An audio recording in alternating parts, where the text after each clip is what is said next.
آپ سے کوئی پوچھے کہ اس دنیا میں سب سے پہلے حج کس نے کیا تو شاید آپ نہیں بتا پائیں گے۔ دوستو آپ کی جانکاری کے لیے بتا دیں، سعودی عرب کے مکہ شہر میں کعبہ شریف کی تعبیر تو آدم علیہ السلام کے دور میں ہی ہو چکی ہے۔ روایتوں میں ملتا ہے ہمیں کہ جب اللہ نے حضرت آدم علیہ السلام کو جنت سے نکال کر زمین پر بھیجا تو آدم علیہ السلام نے اللہ کے حکم سے پہاڑوں سے پتھر لا کر خانہ کعبہ کی تعبیر کی، لیکن اس کے ہزاروں سال بعد جب حضرت نوح علیہ السلام کے زمانے میں جو بھینکر طوفان آیا تو اس طوفان میں کعبہ شریف کا ڈھانچہ بھی ڈھہ گیا تھا، لیکن اتنے وشال کائے طوفان کے باوجود بھی اس کعبہ شریف کی بنیاد باقی رہی۔ دوستو آج سے تقریباً 4000 ورش پہلے مکہ کے اندر کوئی بھی نہیں رہا کرتا تھا۔ پھر حضرت ابراہیم علیہ السلام اللہ تعالیٰ کے حکم سے اپنی بیوی حضرت ہاجرہ اور بیٹے حضرت اسماعیل علیہ السلام کو لے کر روانہ ہو گئے اور اس مقام پر پہنچے جہاں پر آج مکہ واقع ہے۔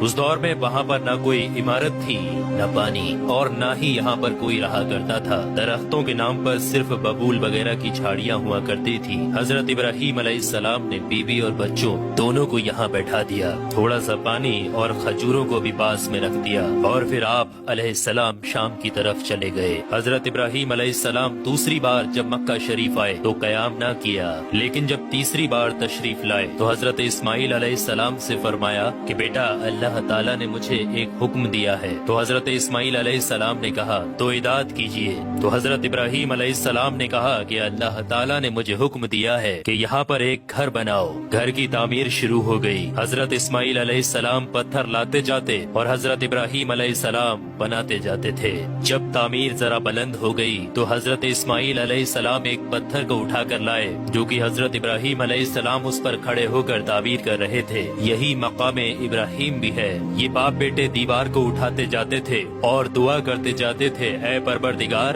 ہم سے قبول فرما، تو سننے اور جاننے والا ہے۔ انہوں نے گھر کی تعمیر نہ مٹی سے کی اور نہ چونے سے، بس پتھر کے اوپر پتھر رکھتے چلے گئے، اور نہ ہی چھت بنائی اور نہ کوئی اس کا دروازہ۔ اور پھر بعد میں الگ الگ زمانے میں پھر بیت اللہ کی تعمیر ہوئی، قریش نے بھی تعمیر کی اور ان کے بعد بھی ہوئی۔ کہتے ہیں کہ اس وقت اسماعیل علیہ السلام کی عمر 20 ورش تھی۔ حضرت ابراہیم علیہ السلام نے بیت اللہ کے پہلو میں بکریوں کا ایک باڑا بھی بنا دیا تھا اور اس کے اوپر پہلو کی چھت ڈال دی تھی۔ پہلے بیت اللہ کی جگہ پر ایک سرخ رنگ کا ٹیلا تھا، اکثر سیلاب اسے ادھر ادھر سے کاٹتا رہتا تھا۔ جب حضرت ابراہیم علیہ السلام تعمیر کعبہ سے فارغ ہوئے تو حضرت اسماعیل علیہ السلام سے ایک ایسا پتھر لانے کے لیے کہا جو طواف کی شروعات کے لیے نشانی کے طور پر استعمال کیا جانا تھا۔ یہ پتھر حضرت جبرائیل علیہ السلام ابو قبیس کی پہاڑیوں سے لے کر آئے۔ حضرت ابراہیم علیہ السلام نے اسے اس مقام پر رکھ دیا جہاں پر وہ اب تک قائم ہے۔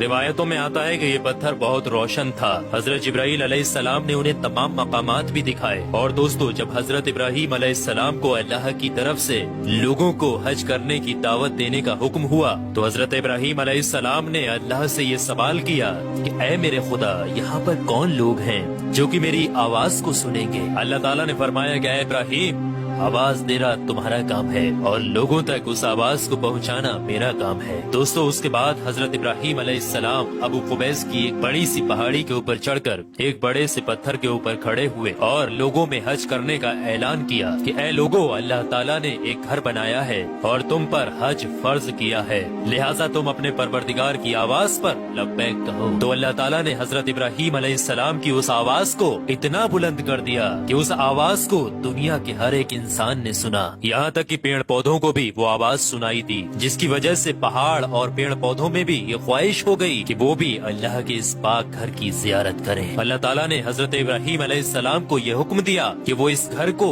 رکوع اور سجدہ کرنے والوں کے لیے پاک اور صاف رکھیں۔ علماء اکرام کے مطابق حضرت ابراہیم علیہ السلام کے اس اعلان کے بعد ہی حج کی شروعات ہوئی اور سب سے پہلا حج حضرت ابراہیم علیہ السلام نے ہی کیا۔